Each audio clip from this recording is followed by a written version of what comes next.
ಉಡಾಯಿಸೋ ಖಾರ ಬಣ್ಣ ರುಚಿಯನ್ನು ನೀಡುತ್ತದೆ. ಮೆಣಸಿನ ಪುಡಿ ಚಿಂದಿ ಉಡಾಯಿಸೋ ಖಾರ ಬಣ್ಣ ರುಚಿ.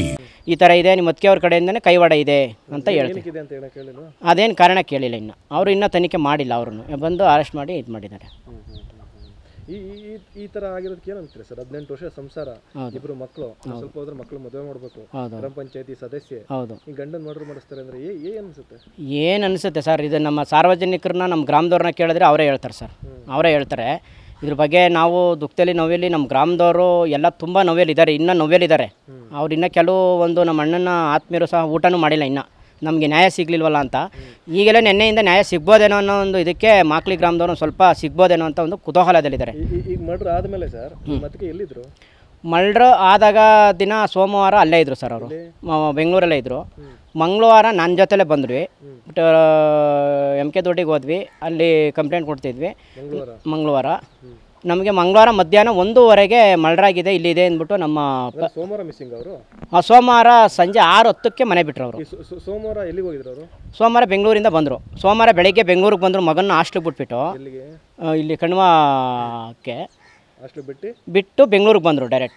ಸೋಮವಾರ 23ನೇ ತಾರೀಕು ಅಲ್ಲಿ ಹೊಸಳ್ಳಿಗೆ ಬಂದರು. ಅಲ್ಲಿ ನಮ್ಮ ಇದ್ರು ಜೊತೆಲಿದ್ರು.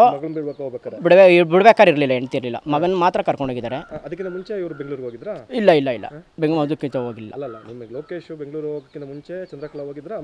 ಚಂದ್ರಕಲಾ ಅವ್ರು ಅಲ್ಲೇ ಇದ್ರು, ಬೆಂಗಳೂರಲ್ಲಿ ಇದ್ರು. ಅವ್ರು ನಮ್ಮ ಬ್ರದರ್ ಇಲ್ಲೇ ಇದ್ರು. ಬೆಂಗಳೂರಿಗೆ ಹೋದ್ರು. ವಾರಕ್ಕೆ 2 ಸರಿ, 1 ಸರಿ, 3 ಸರಿ ಹಿಂಗೆ ಹೋಗ್ತಾ ಇರೋರು, ಬರ್ತಾ ಇರೋರು. ನಮ್ಮ ಬ್ರದರು ಅಲ್ಲೇ ಇರ್ತಿದ್ರು ಸರ್, ಇಲ್ಲಿ ಇರ್ತಿರ್ಲಿಲ್ಲ, ಅಲ್ಲೇ ಇರ್ತಿದ್ರು. ಅವರು ಮೀಟಿಂಗ್ ಇದ್ದಂಗೆ ತಿಂಗಳಿಗೋ ವಾರಕ್ಕೋ ಹಿಂಗೆ ಬರೋರು, ಹೋಗೋರು. ಇಲ್ಲ, ಅಲ್ಲೇ ಇರ್ತಿದ್ರು ಸರ್ ಅವರು, ಅಲ್ಲೇ ಇರ್ತಿದ್ರು. ಮೆಂಬರ್ ಈಗ ಸುಮಾರು ಅಲ್ಲಿ ಮದುವೆ ಆಯ್ತೀವಿಂದನೂ ಅಲ್ಲೇ ಇದ್ದಾರೆ ಸರ್ ಅವರು. ಅಲ್ಲಿ ಗೊಲ್ರಟ್ಟಿ ಅಂತ ನಾವು ಜೊತೆಲೇ ಇದ್ದಿದ್ದು, ನಮ್ಮ ಅಣ್ಣ ತಮ್ಮದಿರೆಲ್ಲ ಜೊತೆಲೇ ಇದ್ರು.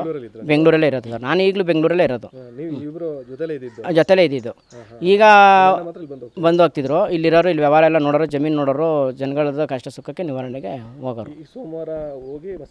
ಸಂಜೆ ಬಂದರು. 6:10ಕ್ಕೆ ನನಗೆ ಫೋನ್ ಮಾಡ್ಬಿಟ್ಟು ಬಂದರು ಅವರು. ಹೊಸಳ್ಳಿ ಅಂತ ಇದೆ, ನಮ್ಮ ಮನೆಯಿಂದ 5 ಗಂಟೆಗೆ ಹೋದರು. ಮಕ್ಳು ಕರ್ಕೊಬಂದು ಬಿಟ್ಬಿಟ್ಟು ಹೋದರು. ಹೋದ್ಮೇಲೆ ಹೊಸಳ್ಳಿಯಿಂದ ಅಂತ ಇದೆ, ಕನ್ನಳ್ಳಿ ಹೊಸಳ್ಳಿ, ಅಲ್ಲಿಂದ ನಾನು ಹೋಗ್ತಾ ಇದ್ದೀನಪ್ಪ, ಬರಲ್ಲ, ಬುಧವಾರ ಬರ್ತೀನಿ ಅಂತ ಹೇಳ್ಬಿಟ್ಟು ಹೋದರು. ನಾವು ಅಷ್ಟು ಮಾತಾಡ್ಬಿಟ್ಟು ಇಟ್ವಿ.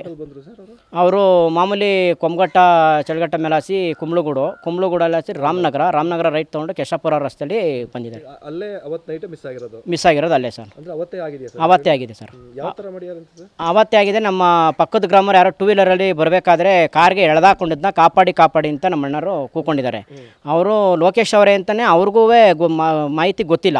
ಅವ್ರು ಬಂದು ತಮ್ಮ ಗ್ರಾಮಕ್ಕೆ ತಿಳಿಸಿದಾಗ ಎಲ್ಲ ಬಂದು ನೋಡಿರ್ತಾರೆ, ಯಾರೋ ಬಂದು 2-3 ಗಾಡಿ ಬಂದಿರ್ತದೆ, ಯಾವುದೇ ಕಾರು ಇಲ್ಲ ಅಂತ ಹೇಳವ್ರೆ. ಆ ಕಾರ್ ಇಲ್ಲದೆ ಇರೋದು ಕಾರಣ ಒಳಗಡೆ 150 ಮೀಟ್ರ್ ಒಳಗಡೆ ಈ ಬಂಡಿ ಜಾಡ್ ಅಂತಾರಲ್ಲ, ಆ ಒಳಗಡೆ ಹಾಕಿ ಕಾರ್ ನಿಲ್ಲಿಸ್ಕೊಂಡು ಅಲ್ಲಿ ಮುಗಿಸಿದ್ದಾರೆ ಸರ್. ಈ ಮರ್ಡರ್ ಆದಮೇಲೆ ಸರ್ ನಿಮ್ಮ ಅದಕ್ಕೆ ಹೆಂಗಿದ್ರು? ನಿಮ್ಮ ಜೊತೆಲೇ ಇದ್ರಲ್ಲ? ಈ ಜೊತೆಲೇ ಇದ್ದು ಸರ್, ಎಲ್ಲ ಚೆನ್ನಾಗೇ ಇದ್ರು ಅವರು. ಮಾಮೂಲಿ ಏನು ಗೊತ್ತಿಲ್ಲದಂಗೆ ಇದ್ರು ಸರ್. ಇಲ್ಲೇ ಸರ್, ಇಲ್ಲೇ ಇಲ್ಲೇ ಇದ್ರು. ಹೋಗಿದ್ರು, ತಿರ್ಗಾ ಬಂದರು. ಮತ್ತೆ ಅದೆಲ್ಲ ಆದ್ಮೇಲೆ ಚಂದ್ರಕಲಾ ಚನ್ನಪಟ್ಟಣಕ್ಕೆ ಬಂದು ನನ್ನ ಗಂಡಂಗೆ ನ್ಯಾಯ ಸಿಗಬೇಕು, ಸಾವಿಗೆ ನ್ಯಾಯ ಸಿಗಬೇಕು, ಹೌದು ಪ್ರೆಸ್ ಮೀಟ್ ಮಾಡಿದ್ರು. ಏನಂತ ಮಾಡಿದ್ರು? ಗಂಡಂಗೆ ನ್ಯಾಯ ಬೇಕು, ಇದು ಆತ್ಮಹತ್ಯೆ ಅಲ್ಲ ಕೊಲೆ ಅಂತ ಹೇಳಿ ಮಾಡಿದ್ರು ಸರ್. ಈಗ ನೋಡಿದ್ರೆ ಅದೇ ಯಾವರೇ ಕೊಲೆಗಾತಿ ಆಗಿರುವಂಗಿದ್ದಾರೆ. ಅದು ಪೊಲೀಸ್ ತನಿಖೆ ಆದಿ ಎಲ್ಲ ಕ್ಲಿಯರ್ ಆದಮೇಲೆ ಏನು ಶಿಕ್ಷೆ ಅನುಭವಿಸ್ಬೇಕು ಮಾಡ್ತಾರೆ ಸರ್. ಒಂದು ತಿಂಗಳು ಇಲ್ಲಿಗೆ ಸರ್, ಒಂದು ತಿಂಗಳು ಆಯ್ತು. ಈ ಡೇಟ್ಗೆ 1 ತಿಂಗಳು ಕರೆಕ್ಟು. ಇದ್ರು ಸರ್, ಇದ್ರು.